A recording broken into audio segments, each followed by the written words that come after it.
my phone to see if I have a message.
Are we all met?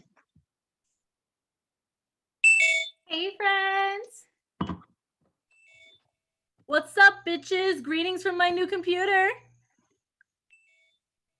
New computer, nice, Tina. Excellent, we're all here. So, what are we drinking tonight, pals? Got my rosé. Of course you have rosé, Dina. You probably bleed rosé. You're probably right. I've got a pomegranate martini. I muddled myself. Oh, that sounds so good, Mina. I've just got an Angry Orchard. Is that a Baja Blast bean? Duh. Cheers. Okay, so we've decided that this evening's pandemic pod party is going to be a PowerPoint party. Yes, Tina? I have my presentation ready to go. I want to go first. Good to hear. Now the rest of us have to decide on our speaker order. I'm almost done with mine. I just need to download a few more images. Can I go towards the end? I don't mind going closer to the end too. Looks like our order's settled already, Mina. Okay, excellent. I'll go second. Always wanted to do a PowerPoint party. This is gonna be so much fun. You're gonna love this, Dina. It's going to be fun. Nothing brings friendships closer together than info dumping about stuff we love. Okay, Tina, you want to start now? Yes, I do.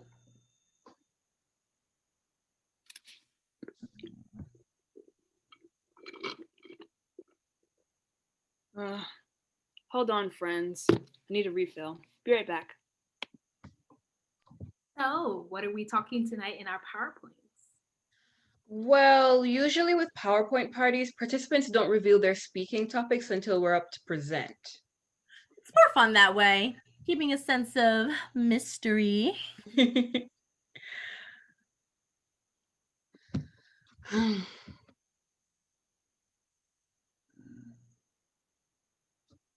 Bitches, let's do this. As the spirit being. That is an exceptionally large monster, my friend. The bigger, the better.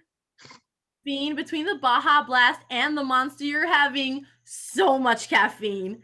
It's concerning. I still have to finish assembling my presentation, remember? And after our party, I gotta fill out an application for a thing. Vague, but fair enough. Okay, Tina, you're up. Yay! Let me get it set up. Oh, I think you have to enable screen share. I got it.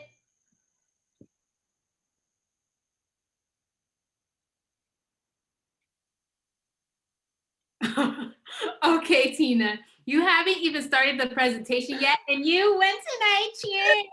This is everything. Oh my God. Go on.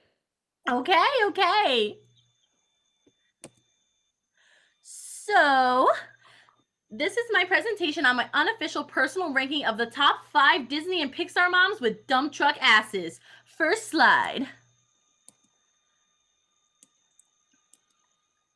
So, to qualify for this list, you have to, first, be in a Disney or Pixar movie. No DreamWorks characters here. Sorry.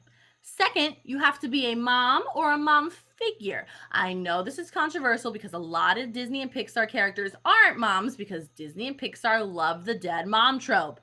And third, they have to, well, have big asses because Western animation seems to correlate big asses and femininity and child rearing ability. Shall we begin? Okay, number 5, we have Aunt Cass from Big Hero 6. Wait, she's Hero's aunt. She's not a mom. Did you miss point number 2 on Tina's list of qualifications? Probably. I'm unbelievably high. Carry on, Tina. As I was saying, Aunt Cass from Big Hero 6. She's Hero's mother figure, and she's got an absolutely rockin' bod for a Disney mom character. She genuinely looks like a MILF. Agreed. MILF material. Also, she has a great cat. Look at the cat. The cat's name is Mochi. He's so cute. So, yeah, Aunt Cass, hot mom, great ass. Okay, number 4, we have... Hold on, Tina. There's someone in the waiting room. Did anyone invite anyone to our party? My girlfriend wanted to come, though she couldn't make it. She loves a PowerPoint party. What does it say in the waiting room? Who's there? It just says anonymous. Kick them out. Could be a hacker or something. Hackers are the worst. Okay. I've rejected them and set up a long, complicated password for entering my meeting room. I'll DM you guys the password for future meetings. Great. Thanks, Mina. Amazing. Thank you. Okay, back to the hot moms. Number 4 is Riley's mom from Inside Out. Just look at her. What a perfect hot mom. Completely agreed. Co-signed with Dina. Aw, yay. I'm glad you agree. Also, her female coded emotions, super cute. The matching outfits, I mean. Agreed. Also, not only is she hot, she's a good mom who cares about her kids' mental health. And caring about mental health is sexy. Yes! Very true. Caring about mental health is the sexiest thing in the world. Damn, guys. Now I just want to rewatch Inside Out for Riley's hot mom. We can watch it at the next pod party. All right. Also, Tina, there's some lag on your end. Internet here isn't great, sorry. Let me turn my camera off and on again. That usually helps a bit.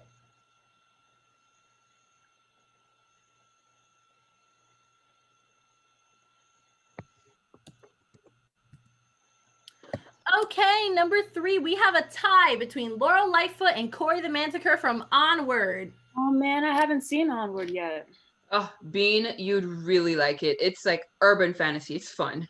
And it's Pixar, so you'll cry your face off at the emotional parts. And the 2 of them are both exceptionally hot. Laurel isn't just a hot mom. She's a hot widow. And she's voiced by Julia Dreyfus. And Corey the Manticore is voiced by Octavia Spencer, who runs a fantasy bar. I know the plot of the story is about elf boys looking for their dad or whatever, but the hot fantasy moms, I love them so. Tina? Tina? Is everything okay? Do you need to leave the meeting and come back later? We could go to my PowerPoint, which is about the correlation between Bigfoot sightings and Waffle House locations. No spilling the subject, Dina. But I'm next. Help! Guess she did leave. Well, hopefully she can be back soon. Yeah, I hope so too. So what should we do until Tina gets back? I can pull tarot cards. Ooh, yes, please. I'd be so down. Yeah. Oh, she's in the waiting room. I'll let her in.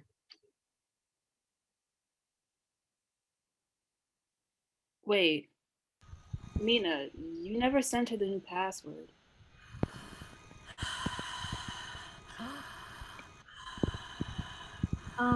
Tina?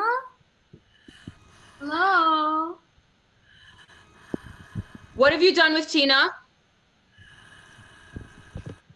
What are you doing? Get off of me! Stop!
Ah!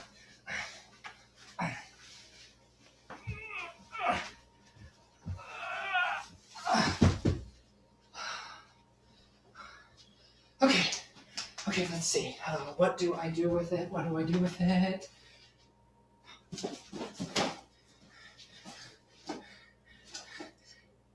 No, too small. Oh! Out the window! Yes! And then the body would be on the front lawn, which solves nothing. Great.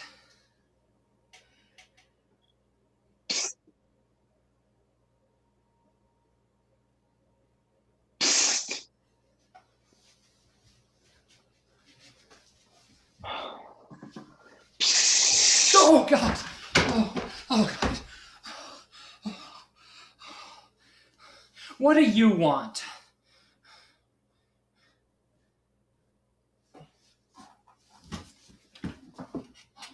Oh, good idea. Okay, so if I cut you up, I can use this to catch the blood, and then the body parts I can, put under the floorboards. Really? You can steal all your ideas from Edgar Allan Poe? Hey, I got this. Are you sure? Should we revisit the idea of you throwing me out the window? Because that one was a keeper. I was brainstorming. Not very effectively. Can you blame me? How am I supposed to think with all that racket? Oh, so that's why you brought me up here. To get away from them. No. I needed a place to think. And to, dispose of you. Yeah, right. Do you think the attic is the best place to dispose of a body? Should we be in a basement crawl space or something? You were in my bedroom, and I couldn't very well drag you downstairs past my whole family. They'd ask questions. Besides, the basement is creepy. While this old, decrepit attic is positively charming, if you're going to cut me up, you probably should have brought like a meat cleaver or something. Ooh, or a tomahawk. That would have been cool. I was in a hurry. I just needed to get out of there. Well, thanks so much for bringing me with you. As if I had a choice. I think you're going about this all the wrong way. Hey, look, you're the dead body. I don't need your opinion. Fine. I'll just lie here then. Leave you alone with your thoughts.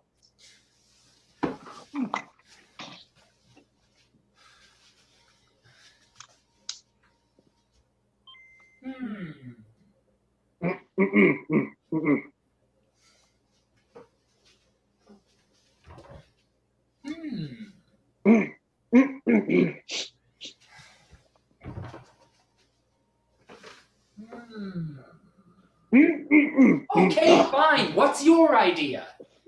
You won't like it. Then I'll ignore it. What do you suggest? Honestly, I think you should go back downstairs. Do you know what I went through to get your floppy carcass up here? I am not dragging you back down. Yes, well, I was privy to your extortion, thanks. But that's not what I mean. I think you should go back downstairs. Without you? I don't think I can do that. Why not? I'll miss you. You'll be fine. I won't. I'll just be sitting down there, thinking about you lying up here. What does that say about me? What does that say about them? I know this is hard for you, but I'm sorry, I can't really see you. What? Oh, sorry.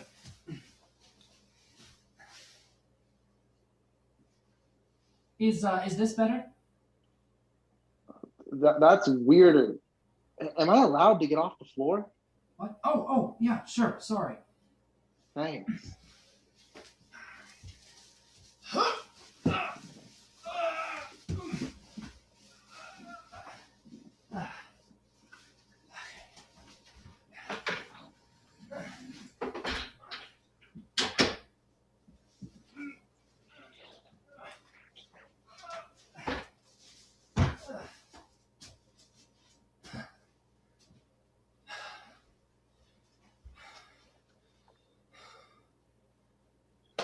Yeah, that's better. Thanks. You really put me through the ringer there. How did you kill me? Knife to the throat. No. Or was it lamp to the head? No. You don't remember? It's been a few weeks since I killed you. I don't remember how. Well, look at me. Where am I bleeding?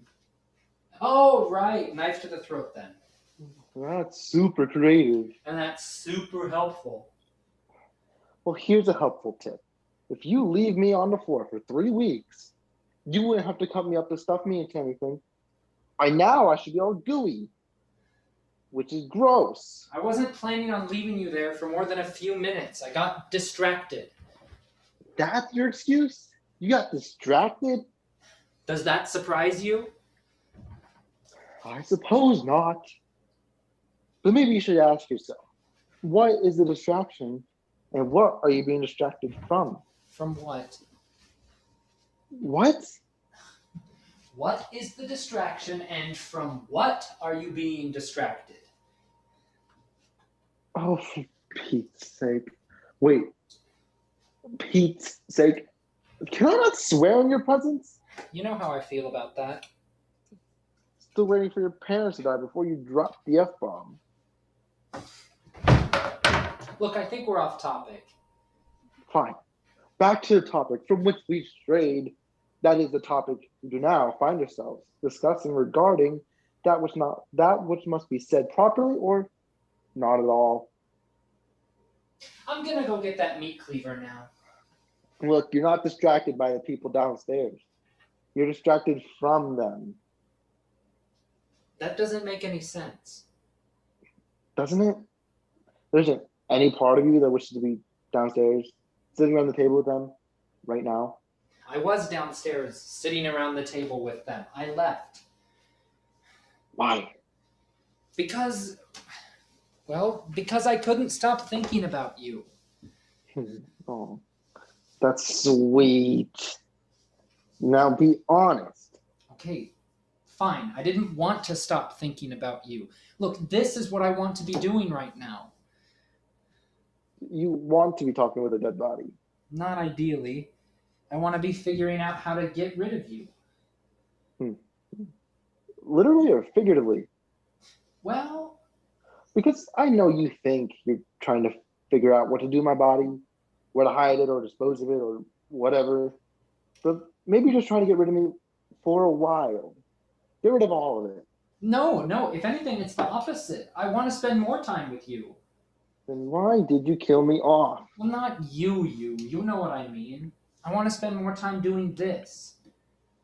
Instead of, Instead of everything.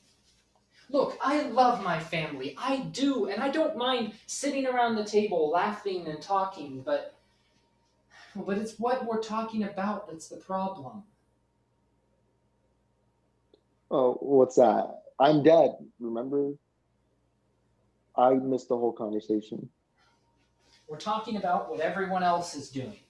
My older sister's having another baby. My dad's retiring. Even my good-for-nothing brother is getting married. Oh, and don't even get me started about my little sister's amazing new job. Wow, boy, that sounds tragic. You know what I mean. Everyone else is doing something new except for me. Well, if it makes you feel better, I'm going absolutely nowhere. I'm serious. Everyone else is moving on to the next stage of their life, and I'm just stuck. I'm stuck with my life, my job. I'm even stuck with you. I killed you 3 weeks ago, and I still don't know what to do with your body. I write to get away from my life, but my life just keeps sucking me away from my writing. And even when I do get to sit down and plunk out a few ideas, life just keeps pulling at me, nagging me, reminding me of everything else I should be doing. I can't focus, not on writing, not on anything. I don't even know why I do this anymore. Because you love me. What?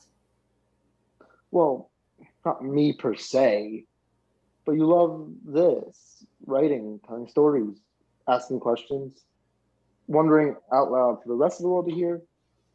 What is the point? Why are we here? What's the meaning of all of it? You know, you're a bit melodramatic. I wonder where I get that from. From where? I wonder from where I get. Stop editing. Look, I'm afraid my life will never go anywhere.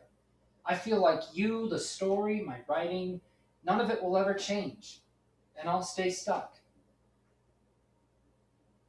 Only one that feels this way?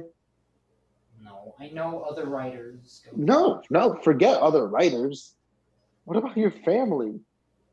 You don't think they've never felt stuck, trapped, taken away from things they'd love to do in order to accomplish the things they have to do? I guess I never really thought about them that way. You of all people should know that different stories have different timelines. Okay, well, that's nice and all, but how does it help me? Do you mind if I make a suggestion? Shoot. A shooting would be just as cliche as a knife to the throat. If I decapitate you, will you shut up? Look, just put me in that chest over there. What? This is freaking huge. Really? Freaking? This is freaking huge chest right over there that I would fit into perfectly. So why don't you start by stuffing me into there? And then you can go on the chapter 2. Or you can go downstairs and enjoy time with your family. And by enjoy, I do not mean spend all day comparing yourself to. Yours is a different story, my friend. All the stuff they have, it's great and all. But you wouldn't be happy with that life. A non-writer's life. You'd hate it. You'd be a monster. A non-writing writer is a monster, according to Insanity. Franz Kafka. Yeah, I know. I'm in your head, remember? Okay, so step number 1, put you in the chest. Yeah. Right. What? Oh, sorry.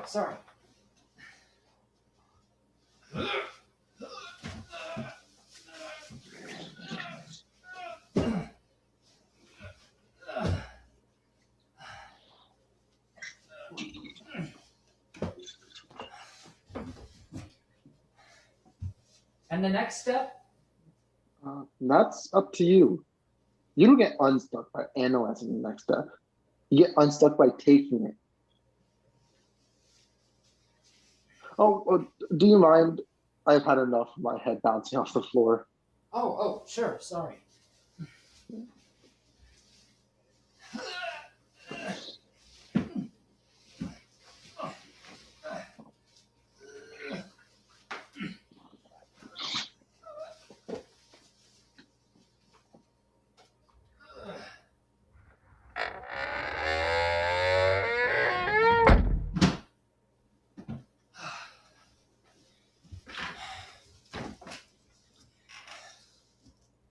I'll be back, you know. I'll be here. She opened the antique chest and placed the body inside, gently, lovingly, like a mother laying her child down to rest. "I'll be back," she whispered to the lifeless form, and a whisper returned to her.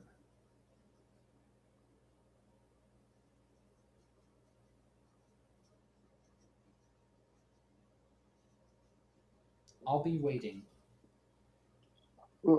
That's not what I said.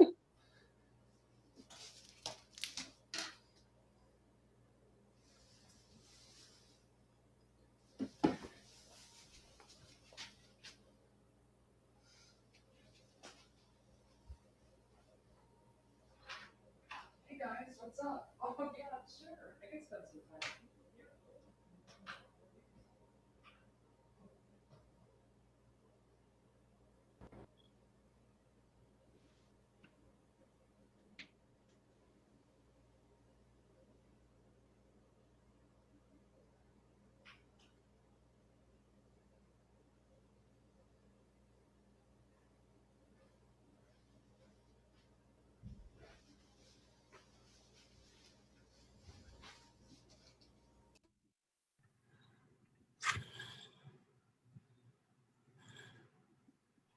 Miss Worthing, I'm so sorry to keep you waiting.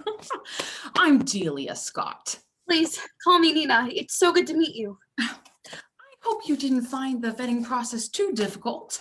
I know it must feel intrusive having to go through the whole undertaking. It wasn't so bad. The woman I've been meeting with, Shannon, she was really nice. Oh, I'm glad to hear it. We put all our associates through extensive sensitivity training before we allow them to take part in any of the actual screenings. I know it may seem excessive, the interviews, the background checks, the wait times and scans, but you have to understand, the whole thing could come crashing down if we're not careful. Absolutely. What we're doing here is not illegal, of course, but that's mostly because so few people know about it.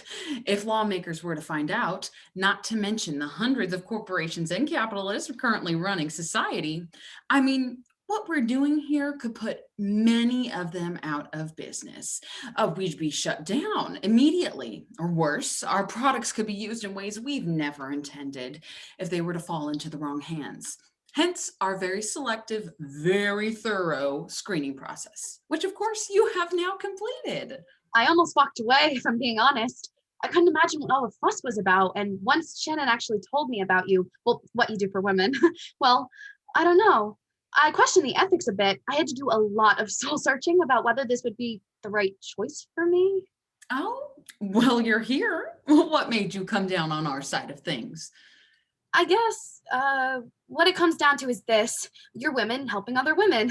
That's been going on for centuries, from red tents to the ladies' room at the bar, women comforting one another, celebrating together, lifting each other up and taking care of each other.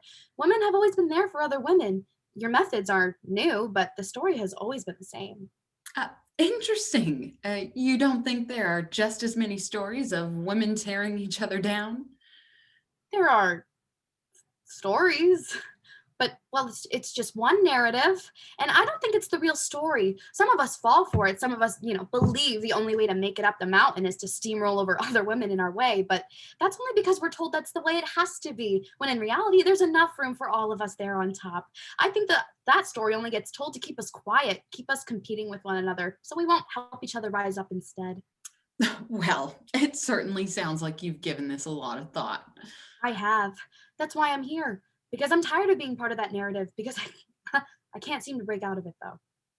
You seem fairly self-possessed. Why do you think you need our help? Because knowing something is very different than putting it into action. I know in my brain and in my heart that I shouldn't fall for it, but I do every day, and it makes me feel so stupid, but I can't seem to break myself out of the cycle. I need help. Oh, don't beat yourself up. It's not your fault. It's the conditioning. It's drilled into us from the time we can focus our eyes and ears on the world around us. They want us to care, and they're used to getting what they want, which is why we have to be so cautious about who receives our services. It says here you were recommended by a previous client? Yeah, Cassidy Logan. A friend or relative? Both. She's my sister-in-law, but we're friends too. And you noticed a change in Cassidy? Yes. She was hosting Thanksgiving like she always does, and she just seems so relaxed and happy. I mean, she had 18 people coming over, including my uncle, who is not pleasant to be around in the best of situations, and she was just sitting on the couch. She had ordered Thanksgiving dinner from the grocery store. Oh, and her kids, they're usually pressed and curled, and they spend the whole time miserable because she's hissing at them to stay away from the snacks and stop fighting and don't get dirty or mess up their new clothes. She always makes sure they look and act perfect, but this time they were just running around in PJs the whole day. They both ate so much cheese that they weren't hungry for turkey, so she just sent them to the basement to play video games while we ate. And then she told my brother to get the dishes, and she grabbed a bottle of wine and a whole entire cake from the dessert table. And she was just like, "Thanks for coming, everyone. Good dinner. I'm gonna head upstairs and watch TV. Stay as long as you'd like." And she just walked away. And that made you suspicious? I was in total awe. We just all watched her silently, and some people started whispering that maybe she was on drugs. But I knew she wasn't, at least not the kind they were talking about. And my brother just shrugged and said something about, "I don't know, she's been real chill lately." And he started doing the dishes, actually doing them, until, of course, my mother jumped in, because God forbid Todd the banker ever touch a sponge. So you questioned Cassidy about her behavior? She didn't tell me anything right away. Only said that she had recently discovered that it was better to stop caring about trying to be perfect for the family. Yes, I have in my file she opted for the impress less. I wouldn't leave her alone about it, and eventually she just gave me that little card with the phone number for a plastic surgeon's office. I hope you didn't take offense. I was a little confused at first, but she told me to trust her, and I did. So I called and I said the things I was supposed to say, and I went through the whole 8-month process or whatever, and now Here you are. Here I am. So please, can you help me? Oh, I'm sure we can. It all depends on what you want to focus on, your biggest problem areas, if you will. Now, our first product, the Careless Origins, was created for the working woman. If you're looking to get ahead at work without being labeled the office shrew, you'll want to choose this one. I could use that. My yearly review is actually coming up. What else do you have? There's the Impress Less, which of course you have seen in action. There are actually 2 strains. One is the option Cassidy chose, and another that will stop you from caring about whether your physical appearance fits a commercial standard of beauty. A very popular option. I'm sure it is. Compare Less is for those moms stressing about their children's progress. It lets you enjoy your kids for who they are rather than who you think they should be. Well, I'm not a parent, and I don't know if I ever will be. Oh, in that case, you could opt for childless, and don't be fooled by the name. You could have children if you wanted, but you won't be bothered by the pressure you may usually feel to do so. Oh, that does sound good. It would certainly make family parties easier. Are you seeing anyone currently? No, I'm single. Well, Distress Less is very popular with our single clients. It really helps with those difficult couples holidays, Valentine's Day, New Year's Eve, that kind of thing. So if I took that, I'd never fall in love? Oh, you would still very much fall in love if you found the right person. You just won't ever worry about if you will fall in love. You see, here at Care Less, we don't want you to miss out on the highs and lows of life. Our products don't take all your feelings away. Our formulas target only those feelings of inadequacy, insecurity, and anxiety about how others perceive you. But that's just... Unbelievable? Oh, yes, we know. In fact, we prefer it that way. Can you imagine what would happen if everyone in the world knew that it is possible to create confidence in a lab, to cultivate security, self-esteem, joy? Our mission goes against everything the world tells women to feel, to do. We're expected to sacrifice, to pluck and shave and starve, to choose everyone else's happiness and comfort over our own. Well, here at Care Less, we say we choose to leave that world behind. We choose ourselves. So, what will it be? I can't pick. Oh, if you need more time, you can. No, I mean, I won't choose. I want all of them. Is there a way I could have all of them? That would be somewhat unorthodox. Didn't come here for orthodox. I think you'll find if you choose any of these options, your quality of life will drastically. No, I can't. You don't understand, Miss Scott. I'm not sleeping.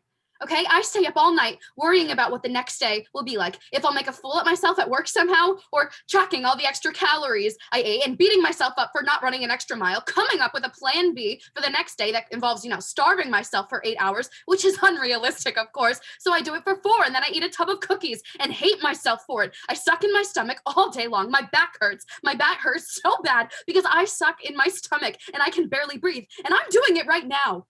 You don't have to do that here, Nina. I do. I've tried to stop it, but I've been doing it since I was 8, and now I can't stop.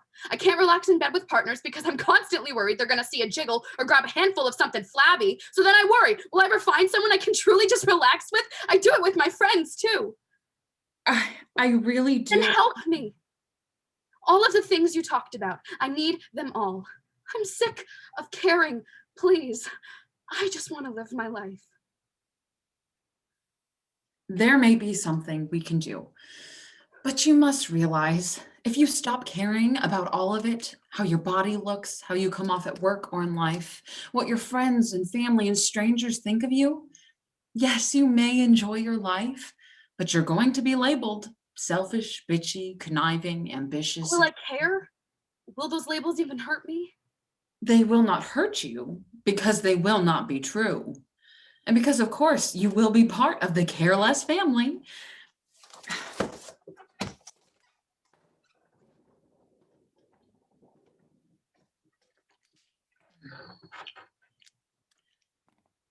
That's it?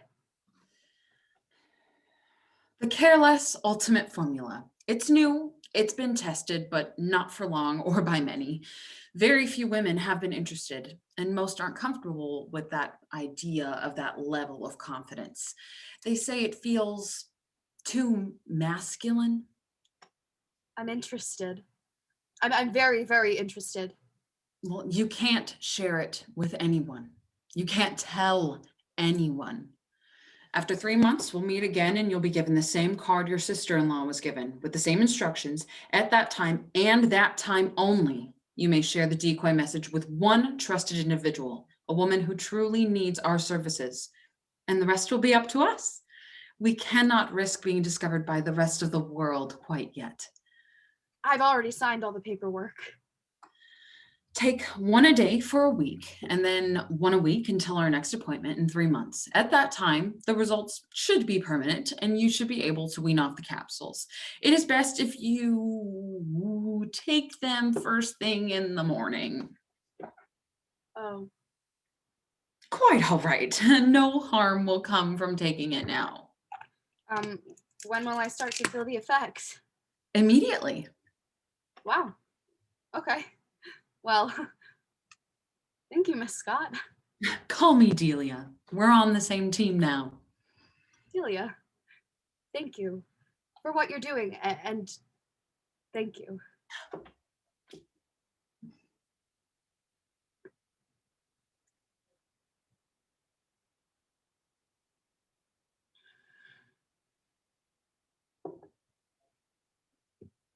There you are, Nina. Oh my God. I did it. I can breathe. Wonderful. How are you feeling? Free? I feel free and just right. So right. How do I look? Wait. No. Don't answer that. I don't care.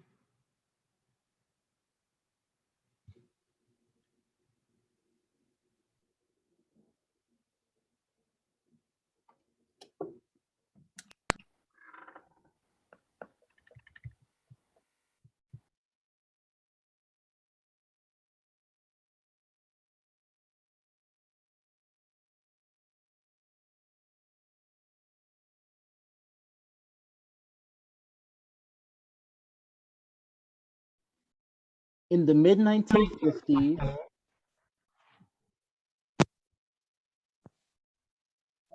Hooker conducted a comparative study of 60 gay and straight men in her home, which ultimately helped to pave the way to the understanding that homosexuality was not a pathology or mental illness.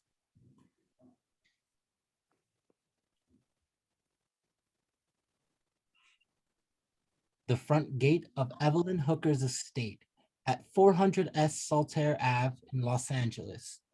A hot day in August.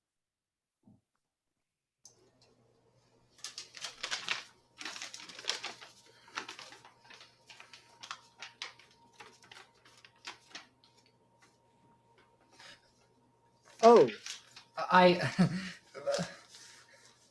geez, I didn't think anyone else would be. Well, You're here for directions. directions. Yeah, I seem to be lost, I believe. Oh, you're looking for? It's someplace down on Bundy. My buddy's new place. He's moving into. I was gonna go help him. Buddy and his wife, that is. I should have stayed on Montana. I turned down here by accident. I'm parked down the. Well, I was just getting out and hoping to. You're here for the Hooker thing. What? Dr. Hooker, the study? You must be here for... Oh, no. Look, buddy, I'm honestly just...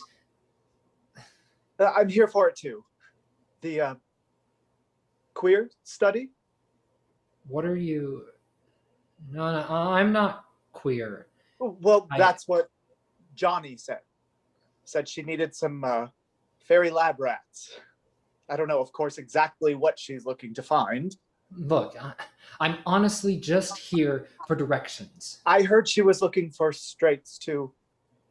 Some normals, I guess, comparing the normal brain to the deviant brain. So maybe you're one of them. The straight and narrows. Yes, that's it.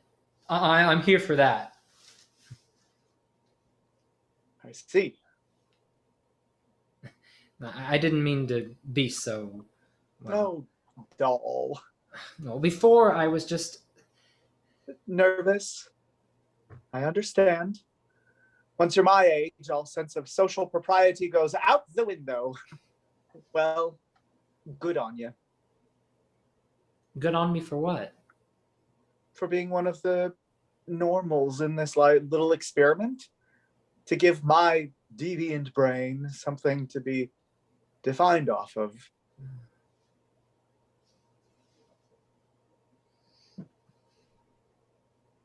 Your wife know you're here?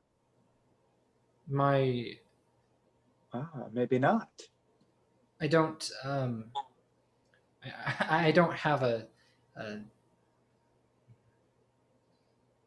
Well, you're not going in. Were you just waiting for me? Shall we make a grand entrance? no, I am. I was just, well, I just got here. I see. So I was just, verifying the address, making sure it was the right place. Right. You don't want to burst in on someone expecting Judy Garland and getting Senator McCarthy. No, I suppose not. Why do you suppose she would ask us both here on the same day? I don't know, doll. Oh, I forgot you're one of the... never mind. Buddy, how's that? I mean, it seems like a little privacy. I mean, I was assured privacy. You know what? I was too. I remember that. Written right here on this. Chuck Lester, thank you for your agreement of participation. To help preserve your privacy and to maintain discretion, you will be interviewed alone and anonymously at my home on Friday, August 7th. The 6th. Pardon? The 6th. It's the 6th. Today is the 6th. It's Thursday. Oh, well, shit. I am nuts when it comes to dates. I guess so. The 6th.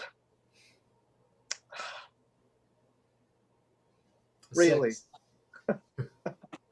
Nuts. The 6th. So this is my day, my session. So it is. Maybe they alternate. Straight one day, fairy the next, and so on. You are straight, correct? You know, the study is anonymous. Why are you so... Relax. I'm trying to tell if I need to worry. Worry? About? If I need to be on guard on the way out. I'm not cruising for a bruising here. You mean from me? Well, men do irrational things when confronted by exquisite beauty. Please stop. Well, maybe you haven't been on the receiving end of that, being all nice and normal, but I have. So I'm cautious. All right. You don't have to be worried, that is. I mean, I'm not going to, you're not going to get... Live and let live, right? I mean, I'm here anyway, so I wouldn't be here if I wasn't. I mean, if I cared all that much about, the... Why are you here? Why'd you agree? If you're all on the straight and narrow, did she tell you what this study was about beforehand, or is this the first you're hearing? No, I heard what it would be concerning, so yes, I knew. My best friend in high school was one of, well, A fairy?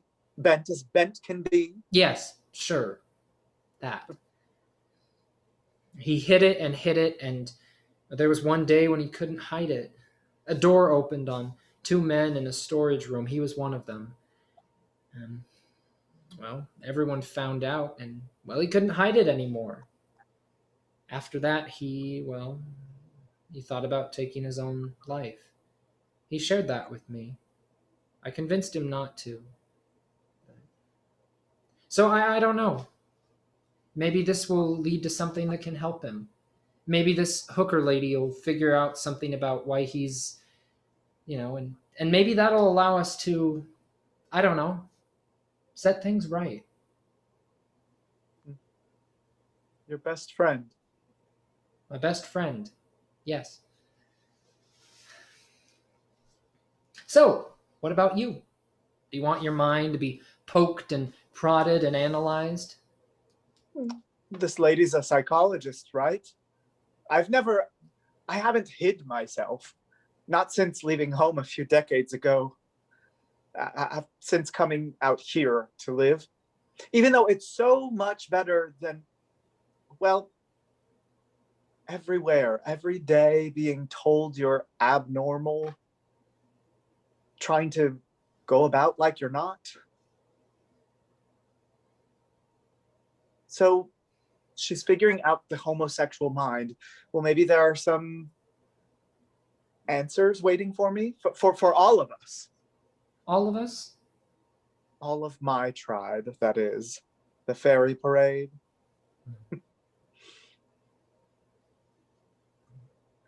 I figure everyone thinks I'm crazy. Well, maybe there's a chance that someone will listen to me when I tell them I'm not. This woman, Dr. Hooker, I connected with her through my friend Johnny. He says he's on our side. My side, I mean. I wasn't implying that you are... What are you hoping to find out? Well, I'm looking to confirm what I already know. And that is? That this is me. I am what I am. You know, you should be careful about doing that. Looking for the answer to be what you think you already know. I suppose so. Well, shit. August 6th. What a mess. Well, are you still going in? Well, I can't really make it out here tomorrow. 2 days in a row. I already had to take work off today. And if I had to do it again tomorrow, well, shit. What the hell? I'll go in. Hopefully she won't turn me away, right? Hopefully she has room for an unexpected guest. Perhaps. And what about you? Are you going in? Well, I mean, if you are, I don't know if she'll have time for me. Doesn't hurt to ask. Worst thing that happens, she turns me away. I'll at least get a glass of water and a chance to use the powder room.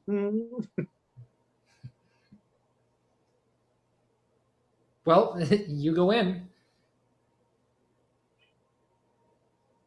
Are you coming? You go in. All right then, suit yourself.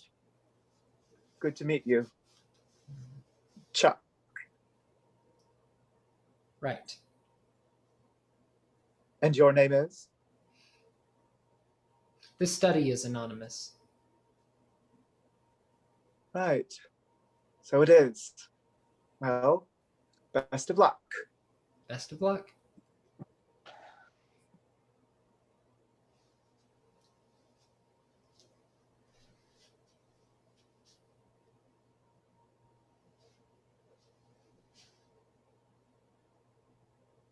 Wait. Maybe I'll at least use the powder room then.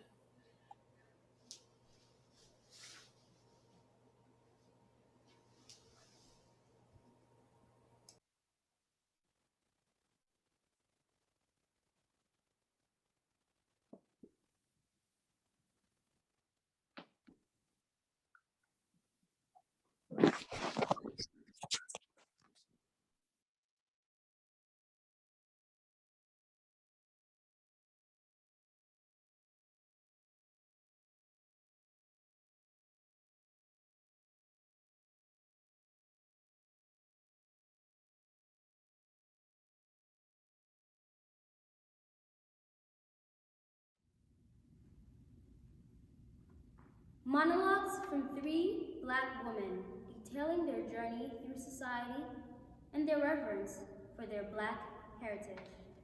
Stories of color.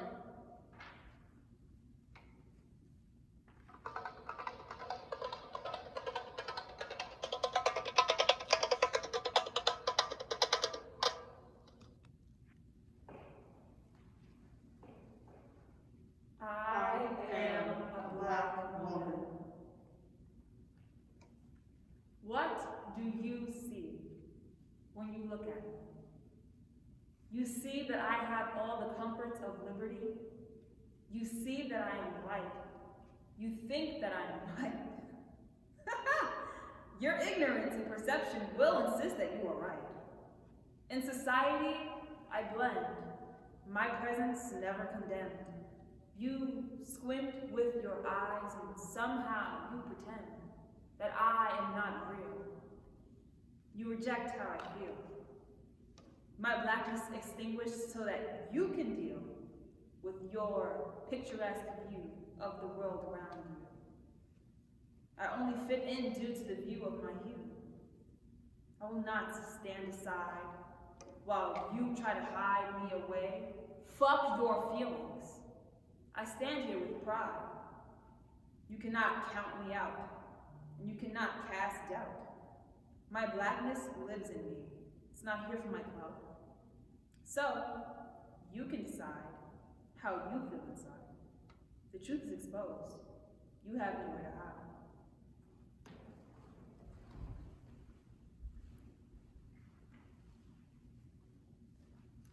What do you see when you look at me? You see that I could be a problem. You'll just wait and see. You see that I'm black, but not worth the attack. You ignore your discomfort if I know how to act.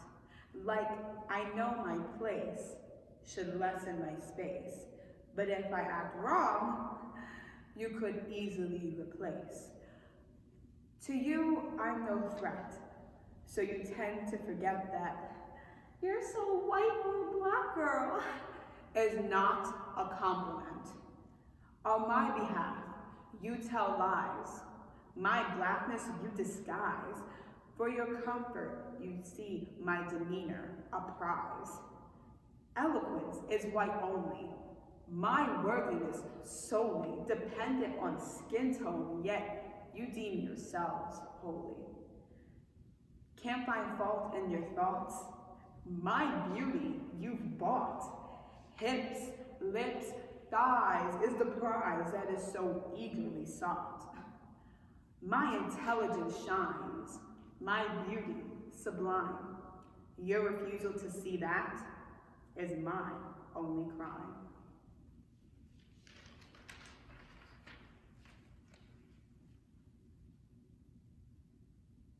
What do you see when you look at me? You see a threat? Evil incarnate I must be. Against me, violence is urged. You pray I will be purged. My place in this world is demeaned and discouraged. My humanity removed, called bitter and rude. That I'm ugly and burnt just to liven your mood. My hair you call nappy. My face you call crabby. That I'm dark and unwanted and I'll never be happy. Your heart should feel shame. You have no one to blame but yourselves. You know better. You will go down in flames. Through your ashes I rise as I reach my full size. And fill the space I deserve while dispelling your lies. You can no longer deny me my place at your side. No longer am I just a secret to hide. You now see who I am, proud, loving, and in command. Black women are the blueprint for the structure of man.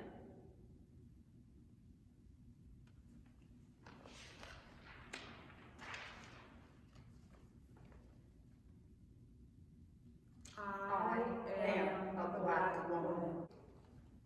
Let me tell you a story. Let's go back to a time in my mind when my world was beginning and I had to hide to survive. I was bullied. By the confused, my body abused, my soul ripped into two, unable to fuse. I was fated to lose, and as I grew, my humanity split. And my identity hit, I was tossed in a pit as I lost myself bit by bit, unable to fit in a crowd of my peers. Through all of my years, I was assailed by their taunts and their jeers. I made up my mind. I decided it was either their life or mine. I shut myself down. I let myself drown. I succumbed to the pressure, blended in with the crowd. It was my only escape, but to me it felt fake, like a mask I was wearing, and I just couldn't shake.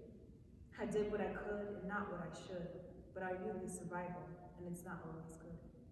I continued to hide and to stifle my shine, but my ascendancy was faded by the divine. I won't call myself white, and I'm not seen as black. I'm unique and I'm me, and that's just a fact. I don't suffer like you, but I suffer too. You can't see it, but I know my ancestors do. Now that I'm grown, I've come into my own. I've arrived, and my pride is tastefully honed. I won't hide my pride. It's not something to shroud. I'm both, and I'm proud. I'll continue to shout, push away all my doubt, fight for my voice to be heard, refuse to be shut out. You can stand by side, come along for the ride, or get out of my way. No more shall I hide.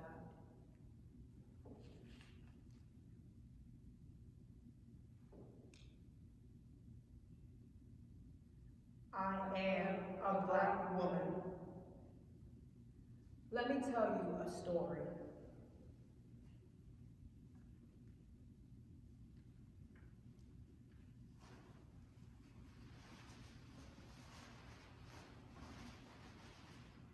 I remember when I was 10, and I couldn't defend, I had to bend. So I wouldn't offend, I was always condemned. For being the token, for being outspoken, for exceeding the bounds placed for me, I was broken. I had to adapt, to avoid the attack. It's a fact that I had to have my own back. And as I got older and bolder, I had to shoulder the pain of my people as the world grew colder.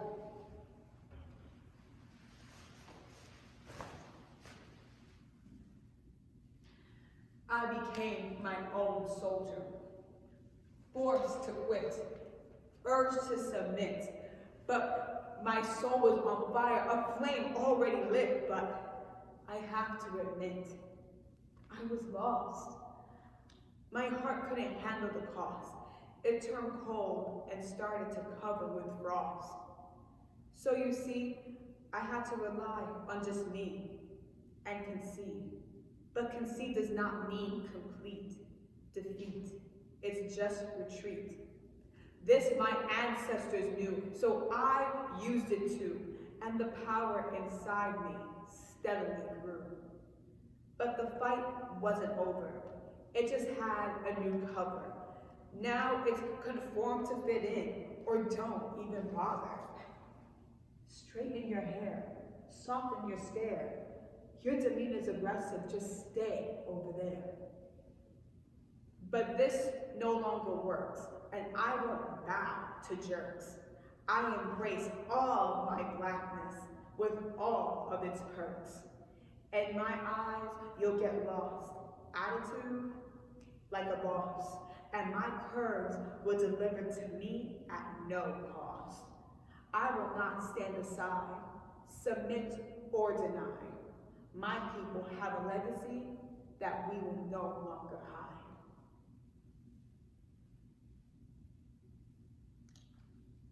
I am a Black woman. Let me tell you a story. When I was a child, I was seen as wild. I was looked at with pity, seen only as vile. I hope she's not dark. He'll be seen as a mark. I never stood a chance, right from the start. We were born with rules. Stay out of the sun. Don't go for a run, because they'll pull a gun, and for blame they'll get none. Never have fun. If you do, then you're done. We're forced into a game they have already won. I had nowhere to hide, had to swallow my pride, and still no one would care if I lived or I died. With a target on my back, I braced for all attacks, unprovoked and unwanted, all for nothing. Y'all are whack.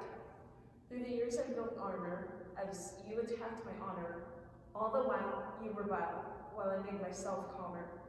Told to learn my place, that I am a disgrace, that I have no place in the human race. Well, I have news for you. That has never been true. We're the soul of the earth, and my life matters too. This is not an attack, but as they say, facts are facts. You make room for others, just not the deepest of black. So, I will not back down, and I will stand my ground, as I conquer my battles while wearing my crown. And you would be remiss if you were to dismiss that my legacy will end with anything but greatness. So, I will leave you with this. I am black, I am gorgeous. I was made perfect as I am. I breathe life, I bring love, and I will always take a stand.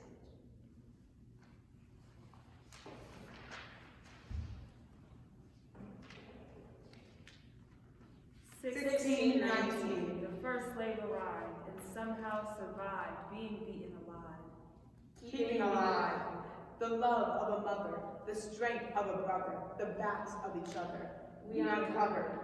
We were more than just creatures. We were our own teachers, we were our own futures. And our creatures Should never be hidden, nor our presences forbidden. It will always be written that our women can rise up and fight, can shine like a light, loves with all of her might, and keep sight. That she is a queen, that she is pristine, and that she should be seen. So she dreams of a life full of pleasure, happiness beyond measure, special moments to treasure. To be free from the pressure of being the token, of mending the broken, of being outspoken. She's awoken. The flames from within, her light cannot dim. She is destined to win. She will never give in. To the darkness around her, the weight she is under, she'll never surrender. She'll remember her kindness and grace, her elegance and taste, her formidable place. She won't waste. Her life feeling great, she has battles to win. She's the mother of men.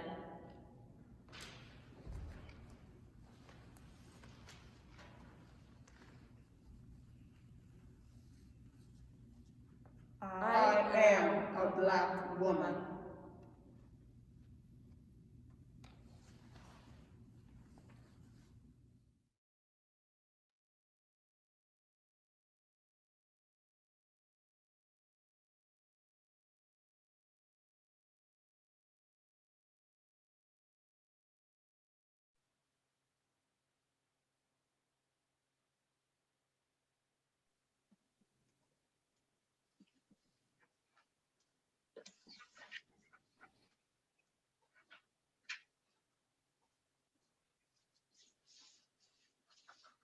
They said it'd be any minute now.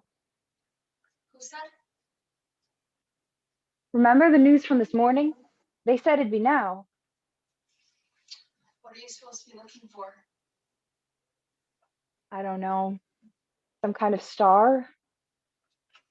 Wouldn't it be a huge ball of fire, though? I think I'd be able to see that by now. Sorry. No, it's okay. I used to love the stars. Not anymore?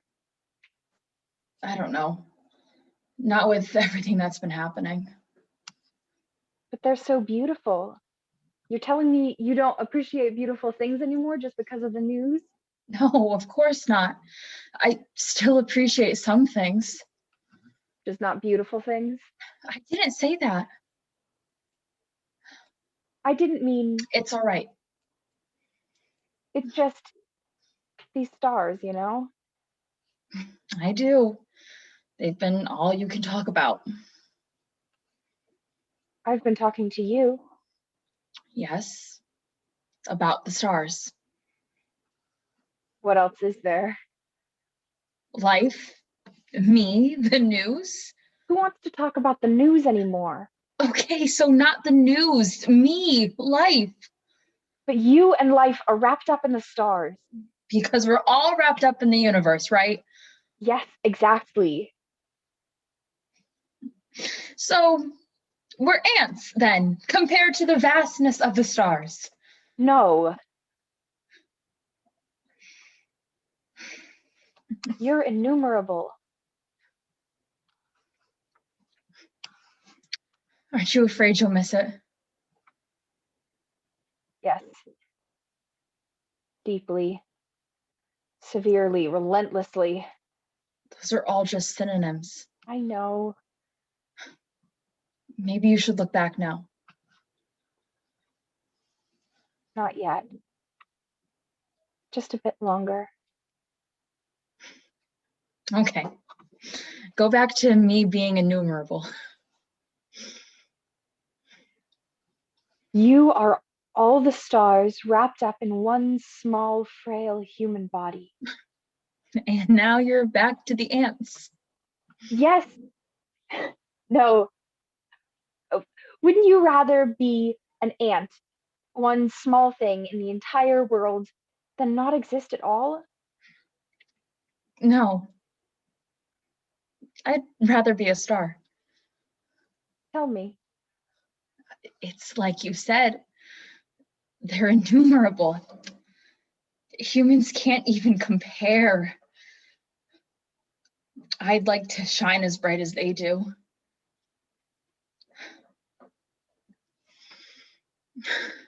Even though we see them as tiny pinpricks from down here, they're really great big balls of gas and light and complex things up in space. They matter up there. They're held together by cosmic friction. They're made of stardust and hopes and dreams and all sorts of funny, innumerable, unimmeasurable things like that. But scientists have measured them. That's the whole point of astrology. I know. Imagine having an entire scientific field put in place just to study you and your being and the why of all of it. That's why I'd like to be a star. To be under a microscope? To be seen only through a telescope? To be watched by unknowing, curious, sensitive beings whose passion revolves around me. Okay, now you're making it creepy. You should really get back.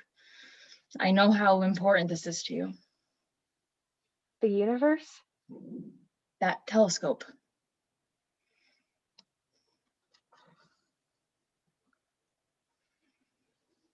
All right.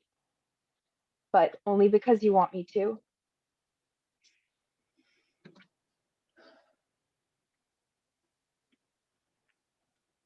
You see the beauty of the stars through there, right?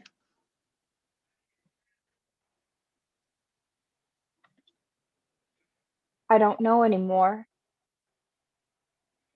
I think I've been staring at them for too long. Maybe only poets and writers and dreamers get to. Not thinkers? Not if you've been thinking about them for too long to care. I think about you. Do you? And I still care. Even though I'm not a star? Because you're not a star. Really? Like I said, you're innumerable. But so are the stars.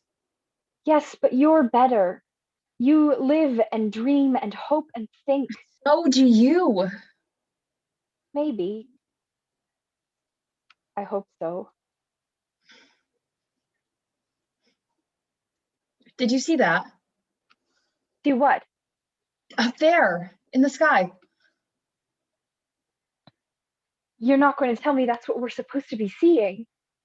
That's just a shooting star. Maybe it is. Maybe you didn't even need your telescope. There's another one. They said it would be only one thing. They said about this time, right? Yes. So there it is. Maybe.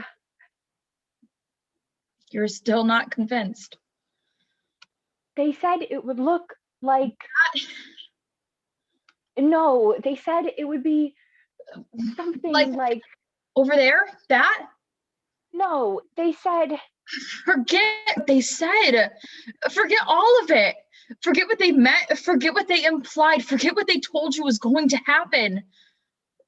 Because I don't think it will.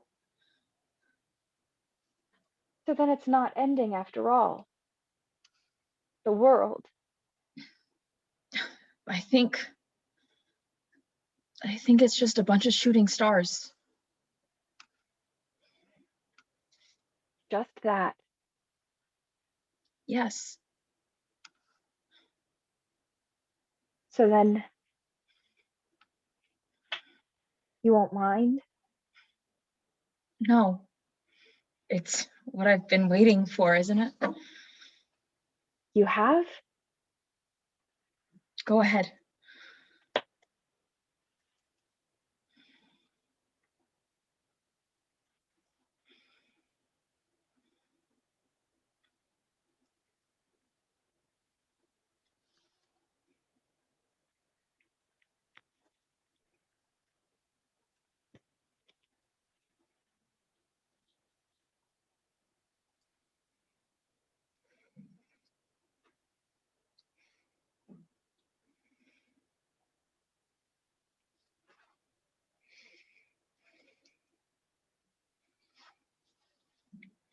So then it didn't happen. There was nothing to watch for. Not the end of the world, at least. Just stars. Yes. And you. Haven't I been saying that all along? So they lied. They lied about the world ending. They sent me up here with that telescope and... Does it matter? On some level, yes. Compared to the universe, compared to the stars. Compared to you. Compared to me. Compared to us. Does it? Not particularly. Then should we? I don't think it'll hurt. Who? The universe, the stars, the innumerability of it all. You said you were waiting deeply, severely, relentlessly. Yes. Just for the wrong things. Are you still waiting?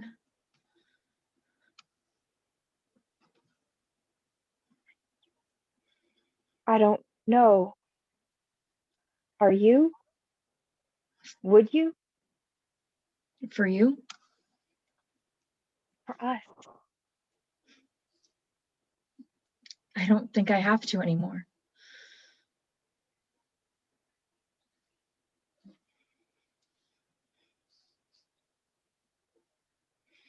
Look, another one.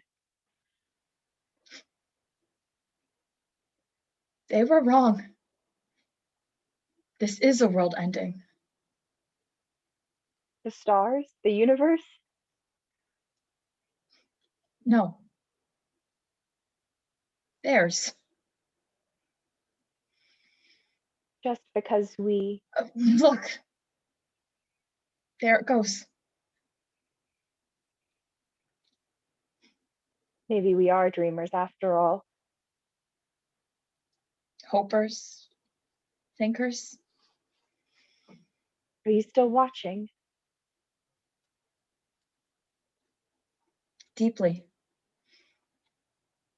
Severely. Relentlessly. Yes.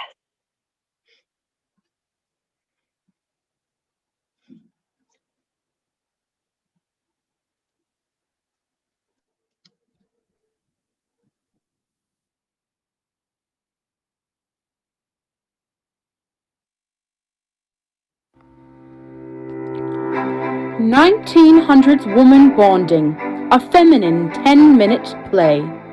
Written by Catherine Weingarten. The characters? Cassandra, 20s, very friendly, likes needle-pointing pics of her pet poodle. Marie, 20s, regretful and constantly drinking bougie tea. Where are we? Marie's porch. The time? The 1900s. Enjoy!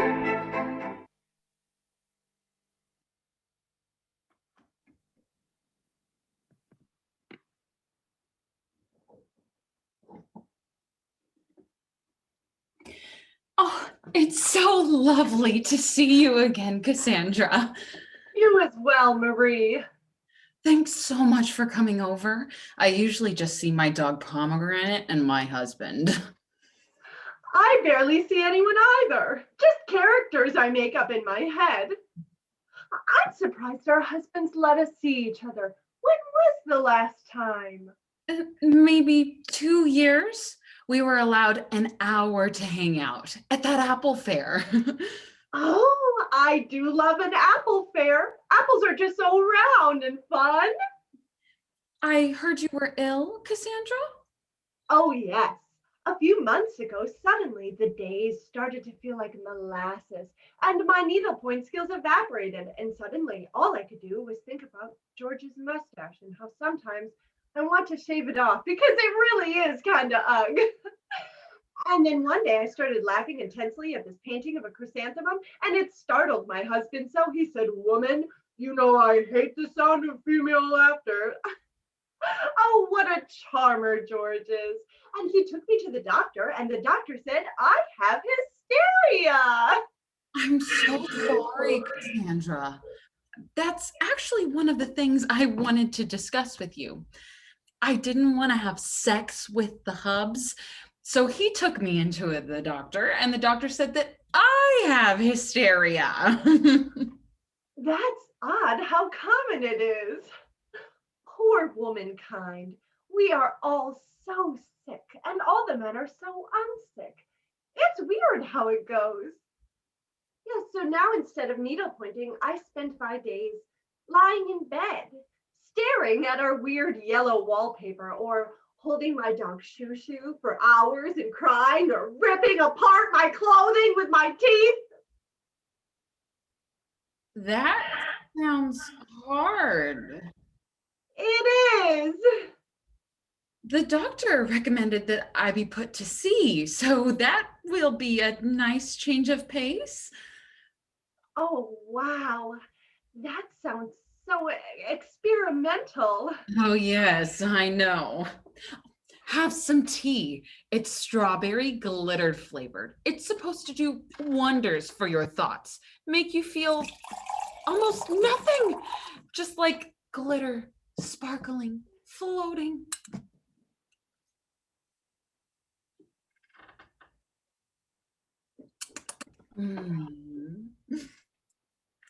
Loves.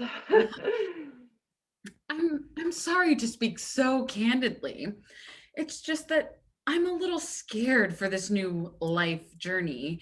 And it's just that I have so many regrets. Being born, marrying a man, living a woman's life, waking up in the morning, liking chocolate chip cookies, etc. And my doctor, Dr. Smith, he says that the best way for a woman to treat regrets or a pulse of feeling is to be put to sea for a while. Marie, women should not have regrets. You know better than that. I know. I have no regrets at all. Suicidal thoughts. Thoughts of killing my husband and running away into my wallpaper. Well, yeah, I have those thoughts, but at least they're not regrets. Killing your husband? Did I say that? I did not. Sometimes I wish I could just get rid of my thoughts in general. Like my friend Helen barely thinks at all. She just has babies and dances the jig. Sometimes I wonder why my husband married me. Mostly because my sister, Maria, is slightly prettier than me and slightly dumber. And that makes a woman such a catch. I told my husband he could be with Maria, but he wasn't interested. Yes, I can relate. I take pains to control myself, but I guess they are not enough. My husband works for the factory and he makes enough money to support the both of us. And I know I should be more #grateful and try not to speak to him. That always annoys him when I do that. This tea really is most delicious. Yes, it's lovely. It's like you're in a rainbow or something. Like you're falling into a rainbow. Do you like your husband? Marie, you are so funny. Like the funniest woman I've ever met. So rare for a woman to try to invoke humor. I'm serious, Cassandra. Do you like him? Well, of course I do. His mustache is hideous, but that is forgivable. Same here. I'm so marvelously happy. Samesies. I'm so happy every day. I stare in my mirror and say, wow, I am happy. I'm so happy. My face hurts so from smiling at the end of the day that I have to get a hot compress and lie down for 72 hours. I'm so happy. My husband says I should take the sun's job because of my joyful disposition. But then the sun would be out of a job.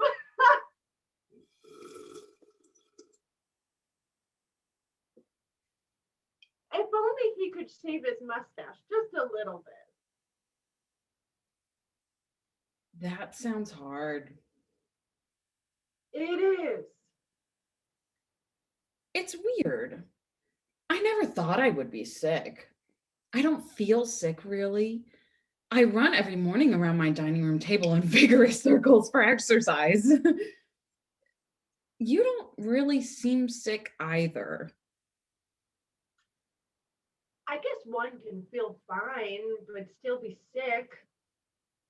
I don't feel too sick, but I trust my hubby knows what sickness means more than me, since he is a man and therefore smarter than me. What was so funny about the chrysanthemum painting? The one that you laughed at and your husband got mad at you for?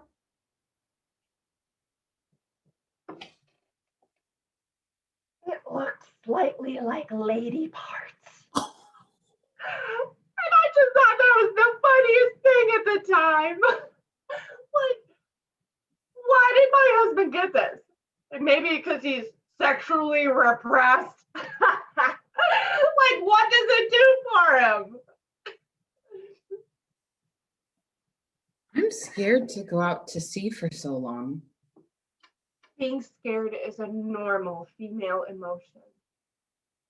But like, why do I have to go alone? Why can't anyone sail with me? Isn't that part of the treatment? I guess. Well, you should listen to your doctor. I'm sure sea shall be fun. Maybe you'll make some sea turtle friends, huh? How long will it be again? It's usually a year, but the sea can be unpredictable. So anywhere from a year to 15. Can I send you letters? No, because there's no address in the sea. Oh, whoopsie. if you ever want to go somewhere, like somewhere new, like just the two of us, let me know. Marie, you are too funny. This tea really is delicious. I'm sure you will have a mailing address at sea. I will look into it.